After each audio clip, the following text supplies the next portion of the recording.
بسم اللہ الرحمن الرحیم. صرف 5 منٹ کا مدرسہ قرآن و حدیث کی روشنی میں. 13 جمادی الثانی. نمبر 1 اسلامی تاریخ. غزوہ تبوک. فتح مکہ کے بعد پورے عرب میں اسلامی دعوت و تبلیغ کی اصل حقیقت واضح ہو گئی اور لوگ اسلام میں جوگ در جوگ داخل ہونے لگے. ایسے موقع پر رومی حکومت نے اپنے لیے خطرہ محسوس کرتے ہوئے مدینہ پر حملے کا ارادہ کیا اور اس کی تیاریاں شروع کر دی. شام سے آنے والے ایک قافلے نے مسلمانوں کو اس کی اطلاع دی. روم کی سلطنت آدھی دنیا پر حکومت کرتی تھی اور اس زمانے میں سب سے بڑی طاقت شمار ہوتی تھی. اس لیے مسلمان بہت پریشان تھے. ایک طرف بے سر و سامانی کی حالت اور عرب کی سخت گرمی زوروں پر تھی، دوسری طرف دور دراز کا سفر تھا، مگر خاموش بیٹھنا بھی کسی طرح مناسب نہیں تھا.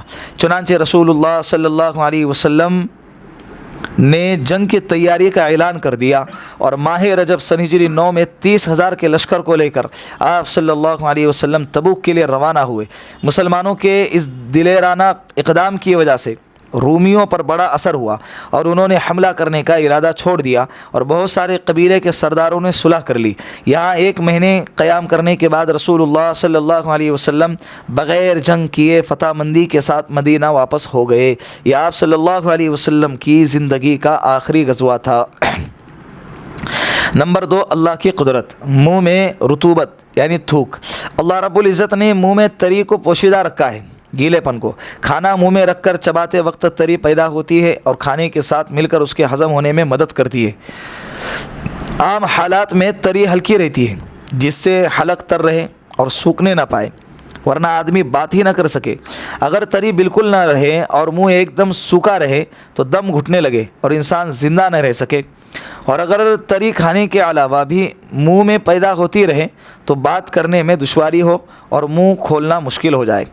وہ کیسی قدرت والی ذات ہے جو کھانے کے وقت میں رطوبت کو زیادہ مقدار میں پیدا کرتی ہے اور عام حالات میں نارمل رکھتی ہے. ہمارا تو دھیان بھی نہیں جاتا اس کی طرف کہ یہ بھی اللہ کی کتنی بڑی نعمت ہے ہم پر. نمبر 3 ایک فرض کے بارے میں میت کا قرض اس کے مال سے ادا کرنا. حضرت علی رضی اللہ عنہ فرماتے ہیں کہ رسول اللہ صلی اللہ علیہ وسلم نے قرض کو وصیت سے پہلے ادا کروایا، حالانکہ تم لوگ قرآن کریم میں وصیت کا تذکرہ قرآن سے پہلے پڑھتے ہو. ترمذی شریف کی روایت. فائدہ: اگر کسی شخص نے قرض لیا اور اسے ادا کرنے سے پہلے انتقال کر گیا تو کفن دفن کے بعد مال وراثت میں سے سب سے پہلے قرض ادا کرنا ضروری ہے، چاہے سارا مال اس کی ادائیگی میں ختم ہو جائے. نمبر 4 ایک سنت کے بارے میں استغفار کثرت سے کرنا.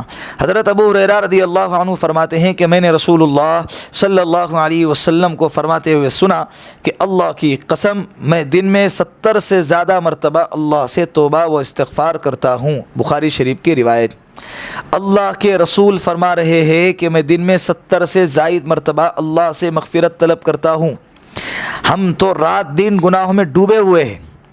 ہمیں کتنی دفعہ اللہ سے مغفرت طلب کرنے کی ضرورت ہے.